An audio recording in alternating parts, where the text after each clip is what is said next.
Hi all, Kieran here again. Hope you're all good. Okay, this is a little slightly different kind of video to normal by me here.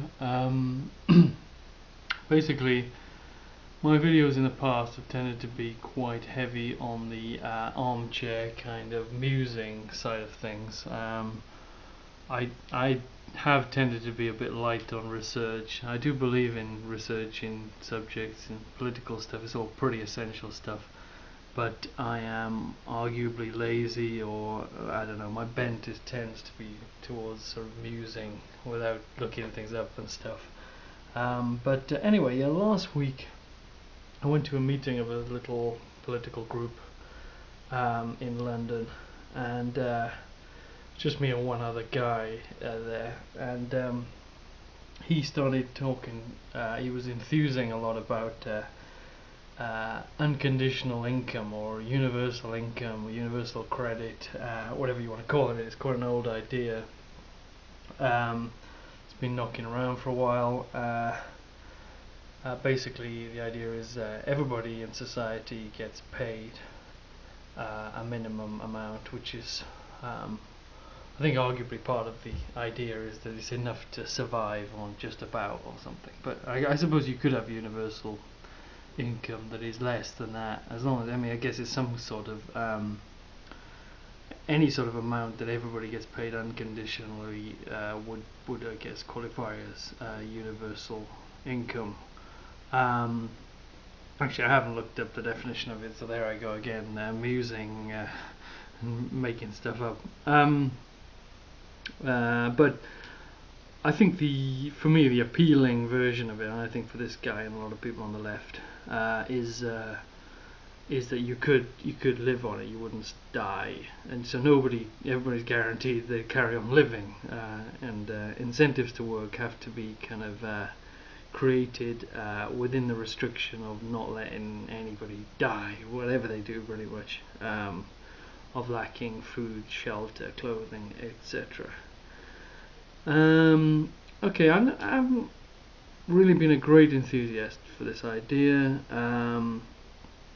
but this guy kind of forced me to reflect on it, and I've done a bit of research anyway, which is the main thing. And I kind of my reflection now is that it is pretty much compatible with my preference equality idea. It's pretty much actually is part of it, really, and which I did kind of realise before. I've always been worried, really, that if you give someone enough to live on, that people are gonna kind of free ride on it. So under my system, every citizen has to have equal preference satisfaction. So I think that implies that someone could live without. You're allowed to not work if you want to, but you will suffer quite bad material poverty, so that you're kind of as unsatisfied as somebody who has to suffer working. It's obviously quite subjective, but it's in my system it's kind of the equality courts and the institutions are supposed to kind of get it as best they can, so that a person has nothing really to gain from deciding not to work, because they'll suffer another way. And roughly speaking, the universal income, if it's set at a kind of poverty level where you're just about surviving but it's not much fun, is kind of that, really. I guess the only difference between preference equality and that is that preference equality has these institutions which will tailor the amount you get to the individual. So in theory, you could have basically you get people would get different amounts based on what these institutions, the equality courts, if it comes to that, and the inspectors think is the equivalent amount of preference satisfaction of a non-working situation to a working situation for the same person. Anyway, the thing that got me interested is this guy was quoting this book by a British, I think, economist or European economist by the name of Guy Standing, which sounds like a made-up name, but apparently it is the name of a real person. And Guy Standing was involved in a recent experiment in India to see with universal income. I think one village was given, everybody was given a certain amount of money. So this is where the research bit came in, because what I really wanted to find out was whether this experiment, or stuff about this experiment, the crucial thing being how much money were people given. Was it this poverty level, or was it a lot less, or was it more, or whatever. It seems that there was all kinds of good things happened in that village, like people were healthier and education went up. I forget the details now, but it was like a lot of good things happened, and people carried on working, crucially as well, for the most part. Especially if you count sort of work at home as work, which I think you sort of should, as long as it's actual real work, which some of it really is. But anyway, I'm interested in how people research these days. I mean, I'm not an academic. I don't have access to these passwords and shit, so I'm mainly knocking around Wikipedia. But when Wikipedia fails me, and I don't want to put all my eggs in one basket and trust one website, which is probably run by just a few people, I just hit the internet search and just kind of internet search. I don't want to use the term Google, but I Google words related to what I'm looking for. I don't know if anybody's got any top tips. I've actually recently discovered a search engine called DuckDuckGo. I think it's called duck as in the bird. I've been using DuckDuckGo instead of Google. Find DuckDuckGo. See if I get the name right. Yeah, DuckDuckGo.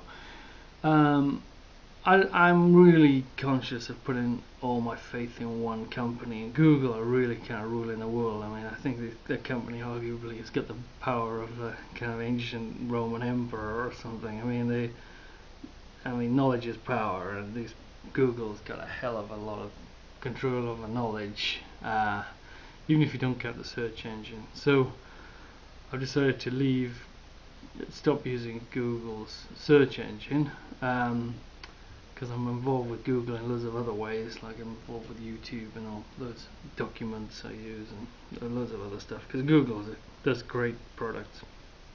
But yeah, the search engine, DuckDuckGo anyway, guys, and girls, is as far as I can see exactly the same as Google, but it isn't actually powered by Google. I don't know who the hell is behind it, but it's independent of Google as far as I know. So that's one little tip. So I did sort of search for universal income, and I had to work out what. I mean, I think I got to this thing about this Guy Standing experiment in India. I think it was a women's trade union that funded it. The Guy Standing was the economist of it. Anyway, it turns out I had to find out what the exchange rate of the rupee these days and stuff. But the upshot of it is, it seems that these people were paid, I think, 100 rupees or 200 rupees a month, which turns out to be a very small amount. So what it basically was, it was just an experiment in giving very, very poor people a little bit of money, but it wasn't enough to live on. As far as I can see. So as far as I can see it, as an experiment in actually giving people poverty wages that you can live on, it wasn't didn't prove anything as far as I can see there. But then I found out about other experiments, like in the 1970s in Canada and the USA. There were, I think, 3 experiments in the USA, 3 or 4, and 1 in Canada. Oh, maybe it was 3 in the USA and 1 in Canada. Anyway, digging around and just involved typing in universal income experiment US, and also DuckDuckGo has got this stuff where you can narrow it down, like Google does, where you can narrow it down to a region. Just a way of doing that. trying to look for US research and Canadian research. The Canadian one, I'm not sure the income was that high. I was trying to work out, spent a lot of time trying to work out what a Canadian dollar in 1970s was worth. I didn't really get anywhere with that. Anyway, the final one I found was this research into I think it was Seattle. That was the experiment where the experiment took place. A bunch of people were given, as far as I can see from the articles I've read, were given poverty wages. I mean, they were given enough money to live on in poverty. And it turns out, I don't know, something like 10%-ish on average. It was kind of complicated, but people stopped working or something, which I think is perfectly acceptable. I mean, if we lose 10% of the workforce through this or whatever, and when we bear in mind a lot of them might be doing useful things outside of work. You know, they might be doing a lot of work at home, you know, projects at home, raising their family and stuff. So I think that's perfectly acceptable. I mean, we've got a few percent unemployment rate anyway. I'll just share with you the name of the best article I found was entitled "The Negative Income Tax. Would it discourage work?" Yeah, that's what I want to know. It's an article in the early 1980s by a person called Robert A. Moffitt, Moffitt, and he, I think, was something to do with a trade union or something. But anyway, he was, as far as he wasn't necessarily a supporter of this thing, but he seems to have looked into it, and there's an article free online. I mean, I'm basically dealing with free online stuff, and I'm obviously going to pay for an article or anything. So anyway, so I've kind of converted to the idea of it. I think it's quite exciting as a policy now, which is actually I'm part of the Green Party in the UK, and we have that policy. But I was always a little bit skeptical about it, to be honest, which I probably shouldn't have been. Now I'm not skeptical about it. I think I'm reasonably convinced by this Seattle experiment. Obviously more work needs to be done before it's rolled out everywhere, probably, but sounds reasonably convincing to me. And I'd also be interested in anybody's ideas about doing research as a normal kind of citizen. Does anybody got any better ideas than essentially Googling the words and then going through?